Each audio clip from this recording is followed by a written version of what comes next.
Chemistry class 9 बाब टियों सबक ॿियों लोथरमेयर जी विरासत लोथरमेयर्स क्लासिफिकेशन। आउं आहियां केमिस्ट्री जो उस्ताद नजूला चन्ना। अव्हां खे सुंदरलैंड स्कूल में भलीकार। असांजे अॼोके लेक्चर जो मौज़ू आहे लोथरमेयर्स क्लासिफिकेशन, लोथरमेयर जी ॾिनल दर्जाबंदी। लोथरमेयर्स पीरियडिक टेबल, लोथरमेयर वारी periodic table. In 1869, a German scientist Lothar Meyer published a periodic table. 1869 में जर्मनी जे साइंसदान लोथर मेयर पंहिंजी हिकु पीरियडिक टेबल शाया कराई, in which 56 elements were classified in 9 vertical columns or groups on the basis of atomic masses. जंहिं periodic table में 56 अंसरनि खे 9 उमूदी खाननि यानी ग्रुपनि में संदन एटमी वज़ननि जे लिहाज़ खां रखियो वियो हुयो। In the same year, साॻे ई साल, Mendeleev also published his periodic table. Mendeleev बि पंहिंजी periodic table शाया कराई। So Lothar-Meyer's table couldn't get popularity. जंहिंजे करे लोथर-मेयर वारी जेका periodic table हुई उन घणी मक़बूलियत कोन हासिल कई। He also classified elements in a graph. हिन हिकिड़ो ॿियो बि कमु कयो हुयो त अंसरनि खे ग्राफ में क्लासीफाई कयो हुयो। असीं लोथर-मेयर जी periodic table खे छॾे हुन जे ग्राफ ते ॻाल्हाईंदासीं।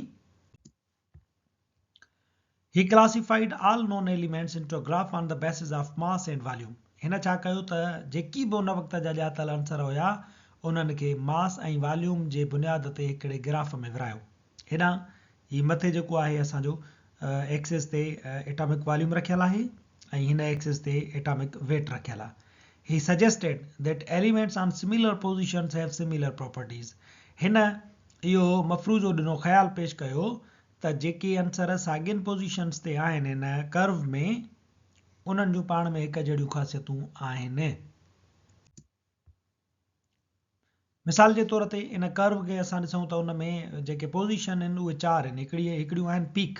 मिसाल जे तौर ते हीअ चोटी आहे, हीअ चोटी आहे, हीअ चोटी आहे, हीअ चोटी आहे। हाणे हिकिड़ियूं थी वियूं पीक। ॿी जेका पोज़ीशन आहे उहा आहे ट्रफ, तरो। हीअ तरो आहे, हीअ तरो आहे, हीअ तरो आहे, ट्रफ आहे, हीअ तरो आहे। ऐं ॿियो आहे असेंडिंग, मथे जेको चढ़ूं था असां, मथे जेको चढ़ण वारो पासो आहे असांजो, हीअ जेको मथे चढ़ूं था इहो असेंडिंग आहे। चाड़ीअ खे असां असेंडिंग चऊं था, हीअ चाड़ी आहे इनखे असेंडिंग चऊं था। ऐं चौथी पोज़ीशन जेका आहे डिसेंडिंग, लाही। इहे सोडियम खां हेठि लहू, लिथियम खां हेठि लहू, या इन पोटेशियम खां हेठि लहू, रुबीडियम खां हेठि लहू, इनखे असां लाही चऊं था। हाणे जेके साॻी पोज़ीशन ते आहिनि, मिसाल जे तौर ते पीक ते तव्हां आंसर ॾिसो, हिते लिथियम आहे, हिते सोडियम आहे, हिते पोटेशियम आहे, हिते रुबीडियम आहे, हिते सीज़ियम आहे। हाणे lithium, sodium, potassium, rubidium, caesium हिन इहो सजेस्ट कयो त इन्हनि जूं ख़ासियतूं पाण में मिलंदड़ जुलंदड़ आहिनि। इहे धातु आहिनि, इहे जेको आहे सो हाईली रिएक्टिव आहिनि, इहे हार्ड हूंदा आहिनि। ऐं वाक़ई बि इहा ॻाल्हि दुरुस्त हुई। इहे जेके पीक ते जेके बि आंसर आहिनि lithium, sodium, potassium, rubidium, caesium, इहे पाण में हिकु जहिड़ा आहिनि। ॿियो आहे ट्रफ, जेके तरो आहे उन में ट्रांज़िशन मेटल्स आहिनि। मिसाल जे तौर ते हीअ आहे क्रोमियम, आयरन, कापर आहे, ज़िंक आहे, निकिल आहे, कोबाल्ट आहे, इहो आहे। हेॾां हीअ आहे असांजो प्लाडियम आहे। इहे जेके आंसर आहिनि इहे वरी पाण में हिकु जहिड़ा आहिनि, छो त इहे ट्रफ ते आहिनि, हेठि आहिनि, तरे में आहिनि, तंहिंजे करे इहे वरी पाण में सभु हिकु जहिड़ा आहिनि। इहा ॻाल्हि बि हिन जी ठीकु हुई, हिननि जूं ख़ासियतूं पाण में हिकु जहिड़ियूं आहिनि। असेंडिंग जेका पोज़ीशन्स आहे उन ते हेलोजन्स आहिनि। मिसाल जे तौर ते ही फ्लोरीन, मथे जेको चाड़ीअ ते आहे फ्लोरीन मौजूदु आहे, हेॾां चाड़ी ते ॾिसो क्लोरीन मौजूदु आहे, हेॾां ॾिसो ब्रोमीन मौजूदु आहे, हेॾां ॾिसो वरी आयोडीन मौजूदु आहे। हाणे इहे वरी पाण में हिकु जहिड़ा आहिनि हेलोजन्स, छो त इहे असेंडिंग पोज़ीशन ते आहिनि त इन्हनि जूं ख़ासियतूं पाण में मिलनि थियूं। डिसेंडिंग जेको आहे हेठि लहंदे, इहे वरी अल्कलाइन अर्थ मेटल्स आहिनि। जीअं हितां लहूं था लिथियम खां त बेरिलियम मौजूदु आहे, सोडियम खां लहो त मैग्नीशियम मौजूदु आहे, पोटेशियम खां लहो त कैल्शियम मौजूदु आहे, रुबीडियम खां लहो त स्ट्रोंशियम मौजूदु आहे। इहे आंसर वरी पाण में हिकु जहिड़ा आहिनि। हिन इहे 4 पोज़ीशन्स ॾिनियूं हुयूं ऐं इहो ॿुधाई त जेकी हिकु जहिड़नि पोज़ीशन्स ते आंसर मौजूदु आहिनि उहे पाण में हिकु जहिड़ा आहिनि।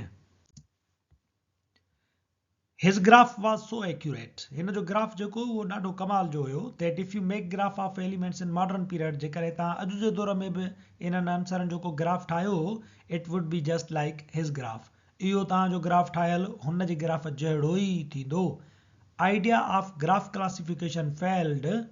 ग्राफ क्लासिफिकेशन इन विरासत जो ही जेको ख़्यालु हुयो इहो इन जे करे नाकाम थियो because it became difficult to accommodate 118 elements in such classification.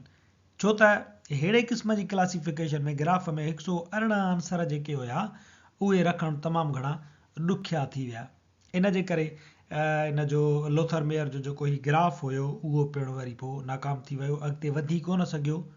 इन खां बाद पोइ मैंडलीव आयो, उन पीरियडिक टेबल ॾिनी, पोइ असां वरी आंसरनि खे पीरियडिक टेबल में रखण वारे पासे ॾांहुं वधियासीं ऐं असां वटि अॼु ग्राफ कोन्हे को पर मॉडर्न पीरियडिक टेबल मौजूदु आहे।